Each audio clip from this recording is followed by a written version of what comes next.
시청자 여러분들 안녕하세요. 강주연 아나운서와 김 원장님이 함께하는 주식톡톡 시간입니다. 그동안 잘 지내셨나요? 네, 안녕하세요. 그동안 잘 지내셨나요, 시청자 여러분들? 지난주 SVB 사태로 증시가 하락을 했는데요. 그 사태가 금융위기로까지 번지는 건 아닌지 여전히 불안합니다. 향후 어떻게 전개가 될까요?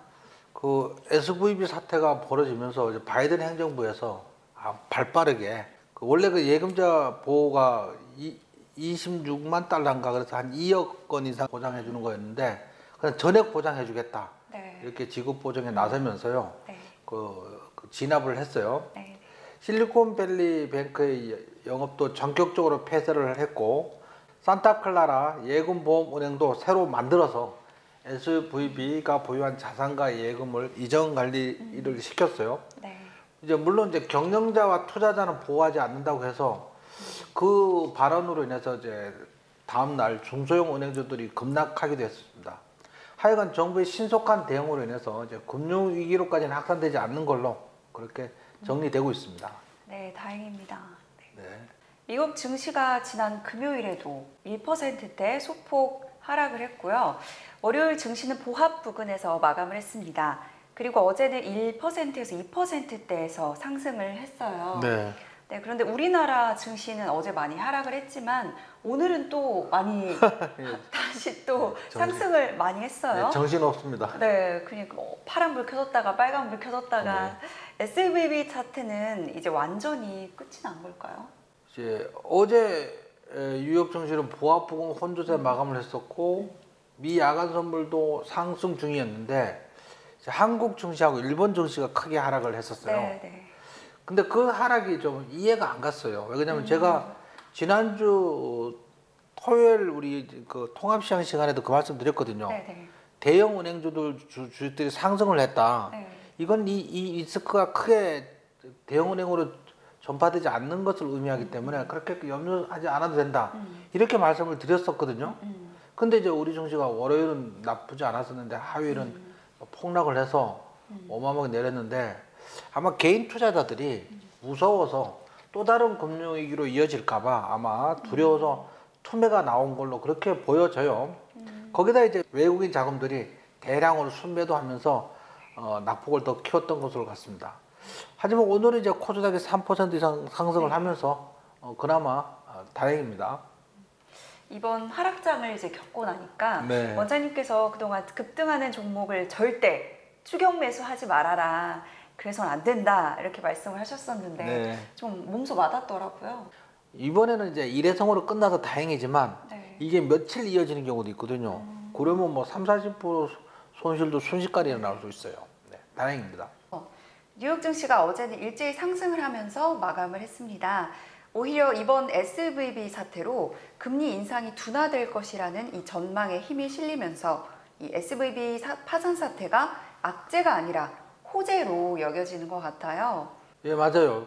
이번 SVB 사태 원인이 연준의 급격한 기준금리 인상 때문으로 알려지면서 이제 연준은 이번 달 22일 열리는 FOMC 회의에서 기준금리를 0.5% 인상하는 빅스텝은 이미 물 건너갔고요. 0.25% 인상하거나 아예 금리를 동결할 가능성도 높아지고 있어요. 그렇다면 이제 그동안 금융 레버리지를 많이 사용하는 나스닥에 있는 빅테크 기업들, 기술주들은 오히려 호재로 증시가 많이 상승할 수도 있고요. 실제로 어제도 엔비디아가 5% 오르고 테슬라가 4% 오르고 그런 애플, 아마존도 빅테크 관련주들 많이 올랐었어요. 근데 어제 은행주는 많이 하락을 했는데요. 이제 SVB 사태가 국내 은행까지 영향을 줄 수 있을까 저는 좀 우려스럽더라고요. 그 영향으로 이제 어제 많이 내렸었는데 오늘 이제 또 많이 올랐어요. 네. 이제 그 배경에는 이제 SVB 사태가 신흥국까지 전파될 수도 있다 이런 우려가 있었어요. 근데 시장은 이제 SVB 사태는 이제 마무리됐다, 마무리됐다는 그런 분위기로 안정을 찾아가고 있고요. 어제 이제 우리 증시가 폭락이 어마어마했어요. 코스피 상장 종목이 상승은 48개인데 하락이 877개. 그리고 코스닥은 이제 상승이 101개, 네. 하락이 1446개. 맞아요. 뭐 한 95% 이상 폭락을 했었는데 이 정도 폭락은 9.11 테러 이후에 네. 처음인 것 같아요. 아, 정말요? 종목수가 이렇게 많이 하락한 거는 낙폭은 뭐 몇 번 있었지만 전체에 대해서 이렇게 많은 종목수가 일제히 하락한 거는 9.11 테러 이후 처음이었던 것 같고요. 근데 오늘은 거꾸로 네. 오늘 거꾸로 코스피가 한 800여 개 종목이 상승하고 한 100여 개가 하락하고 있고요. 코스닥은 1350여 개가 상승하고 있고 한 170여 개가 하락 중에 있습니다. 어제와는 완전히 하루 만에 딴판입니다. 그러니까 하루 앞을 내다볼 수 없는 장인 것 같아요. 근데 저는 이제 어제 종목 진단 영상에서 네. 말씀드렸다시피 일회성으로 그칠 가능성이 많다. 그래서 던지라고 안 하고 참고 견뎠는데 결과적으로 잘한 건데 그렇죠. 어제 그 하루 종일 저의 머리는 터지는 줄 알았어요. 고뇌의 시간들이죠. 그렇죠. 이거 그렇죠. 판단을 해야 되니까 네, 이게. 맞아요. SVB 사태가 미 기준금리의 급격한 인상 때문이다라고 하는데 이건 무슨 말인가요? 이제 미국 연준이 인플레이션을 억제하기 위해서 기준금리를 작년에 많이 올렸잖아요. 네. 많이 오르면서 시중금리가 올라서 이제 신생 기업들이 자금 조달이 어려워졌을 거예요. 아무래도 금리가 많이 오르니까. 네네. 그래서 기업 성장이 둔화되고 그러니까 예금도 줄어들고 있었는데 실리콘밸리 SVB 모회사인 SVB 파이낸셜이 이제 금리가 올라가니까 경기가 불안해지자 오히려 안전성 확보를 위해서 미국 국채 장기 10년 이상 장기채에 투자를 하고 정부 지원 모기지 증권을 주로 매입을 했어요. 이게 좀 안전한 투자라고 생각을 한 거거든요. 근데 이게 오히려 독이 되었어요. 고금리가 되니까 금리가 막 올라가고 있으니까 SVB 파이낸셜이 보유하고 있던 채권 관련된 증권이나 채권들이 장부 가격보다 가치가 크게 떨어진 거죠. 나중에 이제 배우는데 채권은 금리가 올라가면 채권 가격이 떨어지는 거거든요. 그 네. 평가손이 발생을 한 거예요. 평가손이 약 170억 달러, 우리나라 돈으로 한 22조 원 가량의 평가 손실이 발생을 했어요. 평가 손실이라는 게 예측한 가격보다 더 손실이 났다는. 채권을 많이 보유하고 있는데 금리가 올라가서 채권 가격이 떨어지니까 얘를 지금 팔려면 손실이라는 거지. 아. 팔지는 않았는데 네네. 그게 평가 손실. 아. 팔면은 실현 손실. 아, 네네네. 그래서 팔지는 않았으니까 이제 평가 손실에 그렇죠. 발생한 던져야 거죠. 예. 손실이 나는 거죠. 네. 그럼 기준금리가 올라서 채권 관련 증권이 손실이 발생했다라고 하는데 좀 어렵긴 하네요. 네. 어쨌든 기준금리가 올라서 채권 가격이 떨어지니까 손실이 커졌다는 말씀이시죠? 그렇죠. 예. 그런데 이제 우리 학원 커리큘럼에 이제 한 4차월쯤에 채권 가격에 대해서 공부하는 시간이 있어요. 네. 여기서 자세히 배우는데 이제 채권은 금리가 오르면 채권 가격이 떨어지고 만기에 받을 수 있는 차익이 작아지니까 금리가 내리면 채권 가격이 올라가는 거거든요. 금리가 많이 올랐으니까 채권 가격이 떨어졌으니까 평가 손실이 난 것 같고요. 예, 자세한 건 이제 수업 시간에 배우기로 하고요. 네. 이때 SVB는 이제 대출 자금을 조달하고 투자자를 안심시킬 목적으로 지난 8일에 210억 달러 상당의 증권을 18억 달러의 손실을 안고 매각한다고 발표를 했어요. 자, 여기서 SVB 파이낸셜이 있고 그 자회사가 SV 은행이야. 실리콘밸리 은행.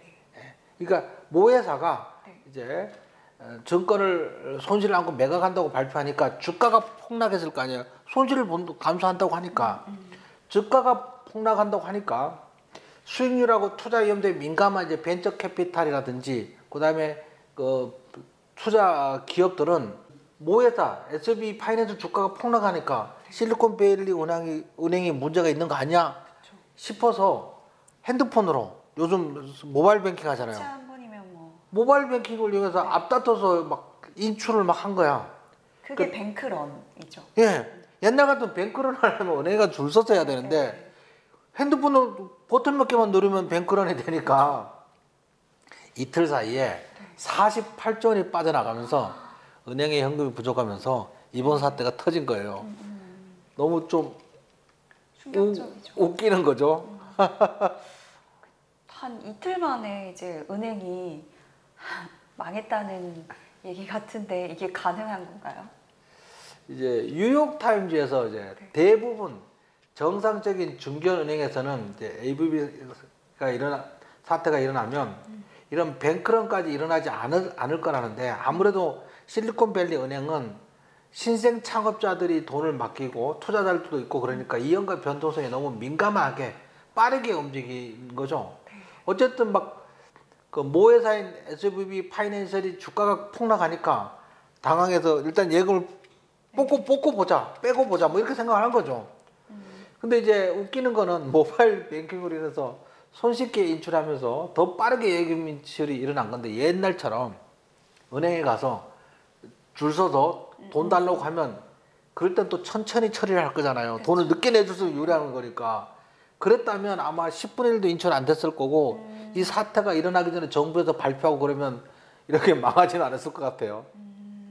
결국은 근데 고객 손에 망한 거네요. 이건 누구 손이라고 말할 수 없고 새로운 시스템에 적응하지 못한 거죠. 사회 시스템이. 이건 아무도 예견하지 못했어요. 왜냐면 부실이 많이 쌓여서 망한 게 아니고 그냥 유가증권 채권 갖고 있는 거, 안전한 채권 갖고 있는데 평가 손실이 좀 있어서 그걸 일부 정리하려고 했는데, 근데 너도나 돈을 빼가니까 망한 거지. 그 새로운 시스템에 이 기존의 시스템이 적응을 못한 거죠. 이번 일로 은행들이 좀 대비책을 미리 세워야 될 것 같은데요? 제가 생각을 해봤어요. 내가 은행장이야. 네. 직원들한테 야, 이런 일이 우리가 전혀 예상치 못한 이런 일이 벌어졌어.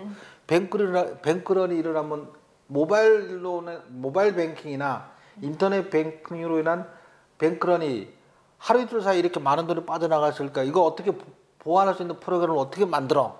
이렇게 지지를 하면, 제가 그 프로그램을 만든 사람 같으면 급작스럽게 한 30분에 1시간 안에 인터넷 뱅킹이나 모바일 뱅킹으로 인출 사태가 한 10배 막 폭증하면 서버 가부하러 다운시켜 버리는 거지.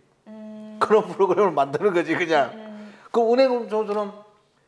은행이 망하는 것보다는 고객의 불편을 들어서 죄송합니다, 이 요거도 보는 게 유리하지 않을까요? 홈페이지 저희 들어가면 뭐 이렇게 해당 페이지는 뭐 이렇게 떠 있는 것처럼요.